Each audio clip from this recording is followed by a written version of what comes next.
tanpa izin dari Allah. Tidak mungkin orang yang meninggal melalang buana ke sana kemari tanpa kejelasan Allah.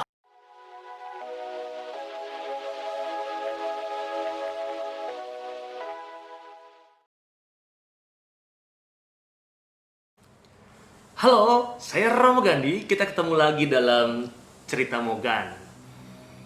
Pembahasan kali ini membahas tentang pertanyaan masih sekitar demonik.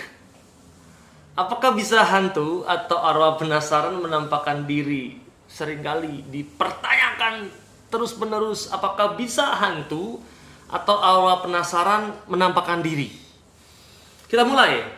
Dalam tradisi dan iman ajaran Katolik mengatakan dengan tegas bahwa apabila seseorang yang jiwanya suci meninggal, dia akan kembali ke surga. Betul.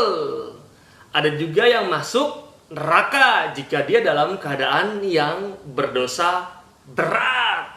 Atau api penyucian orang-orang yang kudus tetapi belum murni sepenuhnya. Maka ada 3. Surga, neraka, dan api penyucian. Itu yang pertama yang harus dipahami.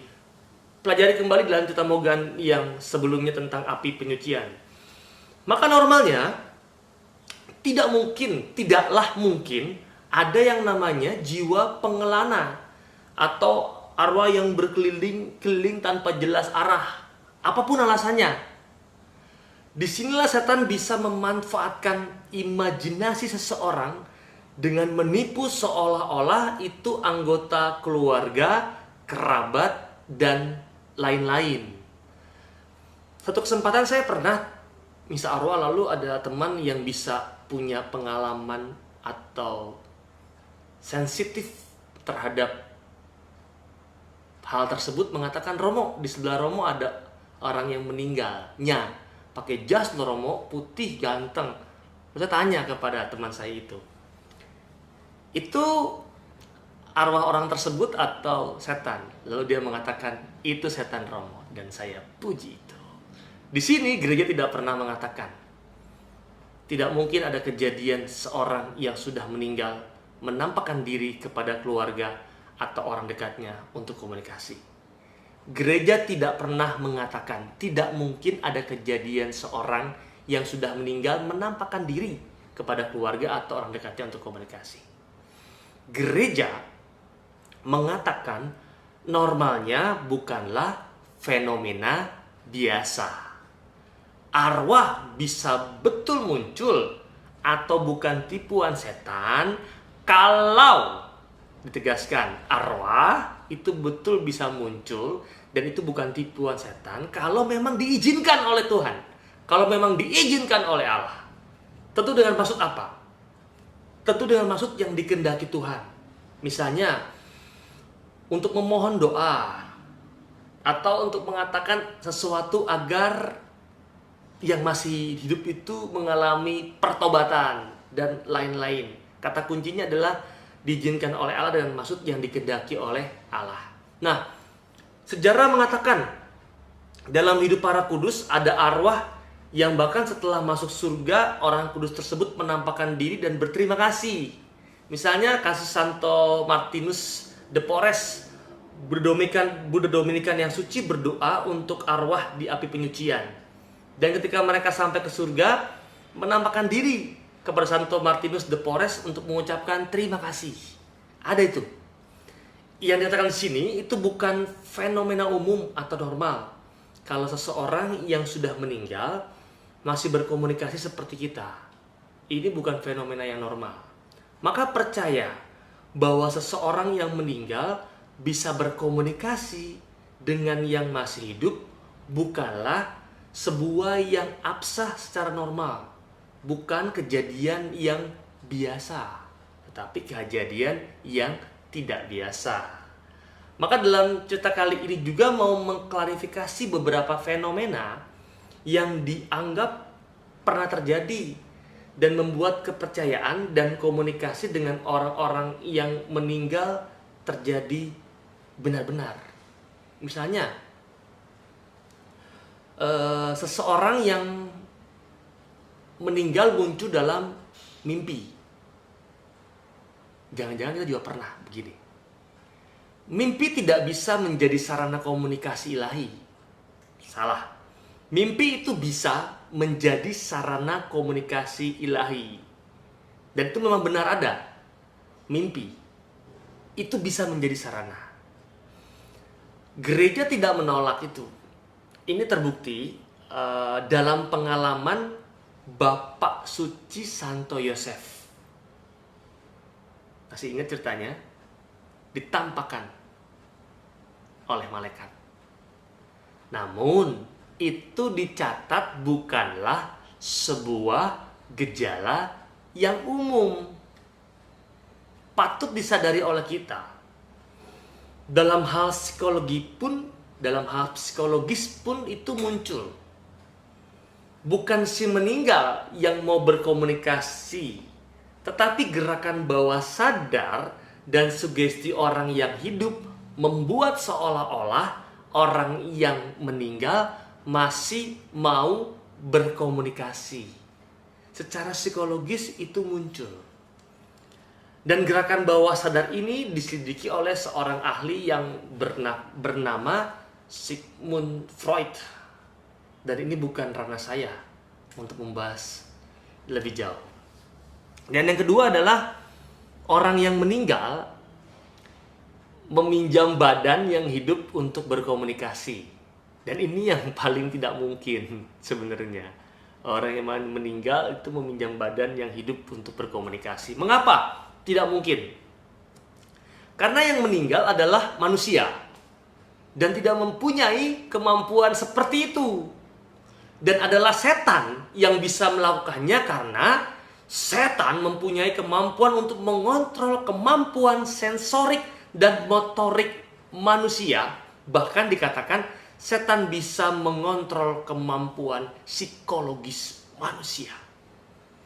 Hal ini sama saja dengan kasus yang disebut kerasukan. Lagi pula ini menyalahi keyakinan gereja bahwa pribadi itu unik dan meskipun meninggal, dia pribadinya tetap unik dan tidak bisa tergantikan. Maka jika setelah kematiannya dia bisa menjelma atau reinkarnasi atau bahkan meminjam tubuh orang, ini sangat bertolak belakang dengan keunikan pribadi manusia, dengan keunikan pribadi kita sebagai manusia. Maka ditekankan kembali secara umum ya, tanpa izin dari Allah, tidak mungkin orang yang meninggal melalang buana ke sana kemari tanpa kejelasan Allah. Tanpa izin Allah tidak mungkin orang yang meninggal itu berjalan-jalan melilingi dunia ini. Tidak mungkin tanpa izin Allah. Maka dalam teologi Katolik ada dua teolog ternama, yaitu Ladislaus Boros dan Karl Rahner. Mereka pernah mengatakan sebuah teori atau pendapat teologis bahwa kematian adalah bagian dari kebenaran asali manusia. Bahwa kematian itu bagian dari kebenaran asali manusia. Dan teori mereka menyebut kematian sebagai keputusan akhir. Kematian sebagai keputusan akhir di mana manusia menjadi diri sendiri di hadapan dirinya dan Tuhan. Itu kata mereka.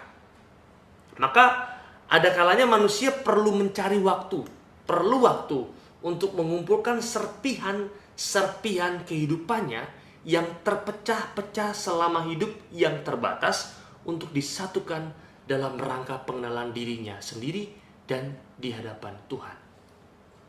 Perlu waktu.